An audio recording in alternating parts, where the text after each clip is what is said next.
আসসালামু আলাইকুম প্রিয় দর্শক এবং শ্রোতা। আমরা যারা বেসরকারি চাকরি করি 30 তারিখ পর্যন্ত ছুটি পেয়েছি, আর যারা সরকারি চাকরি করে তারা 1 তারিখ পর্যন্ত। এখানে সরকারি চাকরিজীবী 2 জন আছে, রায়হান আছে, বোরহান আছে, আর বাকিরা আমরা সব বেসরকারি চাকরিজীবী।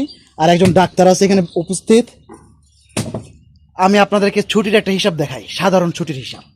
ধরুন এই মাংসটা খেতে সময় লাগবে 2 দিন, একটু সিদ্ধ হবে, ভালো করে খাবো, ভুনা হবে, তারপরে খাবো। এরপরে এই যে নিহারিটা গরম হতে সময় লাগবে আরও 2 দিন, ভালো করে জাল দেওয়া হবে এবং নিহারিটা গলবে, তারপর ঠিক মতো খাওয়া যাবে। এই গেল 4 দিন। আবার ওই যে ওইখানে দেখা যাচ্ছে গরুর একটা মাথা, এই মাথার মাংস দিয়ে স্পেশাল ভুনা খেতে লাগবে আরও 2 দিন, হয়ে গেল 6 দিন।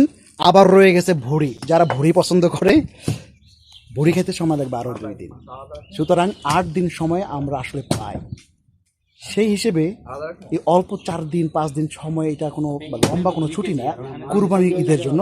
এটা যদিও একটি ফান পোস্ট, তারপরও সিরিয়াসভাবে আপনারা দেখবেন আশা করি, যারা কোম্পানির বড় বড় মালিক আছেন তারা। আর আরেকটা বিষয় হচ্ছে, কুরবানি একটি পবিত্র ইবাদত। সকলের পক্ষ থেকে আল্লাহ তাআলা যেন এই কুরবানি কবুল করেন। তাকাব্বালাল্লাহু মিন্না ও মিনকুম। এই আরবিটা অনেকেই ফেসবুকে পোস্ট দিচ্ছেন, এটা অর্থ আসলে কেউ জানেন না।